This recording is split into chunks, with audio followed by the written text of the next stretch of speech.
It is well known that drinking alcohol and smoking, including vaping, have a negative impact on several organs in the body. Due to various reasons described in this video, individuals with a congenital anomaly are often at increased risk of alcohol and smoking-related health difficulties. Alcohol and smoking have an adverse respiratory impact.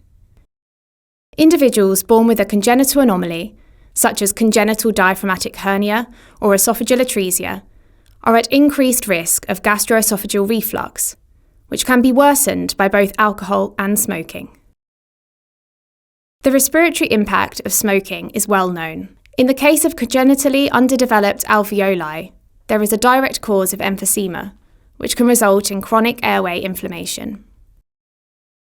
The patient may cough or cough up sputum, and lung function may decline towards impairment in the long term. Smoking can cause pulmonary hypertension, and individuals with congenital anomalies may already be at increased risk of this due to their condition. It is worth mentioning that whilst the respiratory impact of smoking is well known, symptoms cannot be unequivocally linked, and they may signal a congenital lung disease. This should be considered when deciding on the patient's treatment plan. Alcohol and smoking also have an adverse impact on the esophagus and stomach. Alcohol and smoking both lower the tone of the esophageal sphincter, thus increasing gastroesophageal reflux and subsequently the risk of Barrett's esophagus and esophageal cancer. They are also both related to the development of esophageal squamous carcinoma. Individuals with congenital anomalies are often already at increased risk of such diseases, and therefore their risk is heightened. It should also be noted that those who have had fundoplication surgery might face some difficulties vomiting in case of excessive alcohol consumption. The liver is also impacted by drinking alcohol. Drinking alcohol can result in the development of fatty liver disease, subsequent cirrhosis, and liver failure due to portal hypertension. Patients with intestinal failure may be receiving parenteral nutrition for long periods, which has already been found to be linked to fatty liver disease. Smoking can also impact the urinary system. Smoking can lead to arterial stenosis, which can impair kidney function.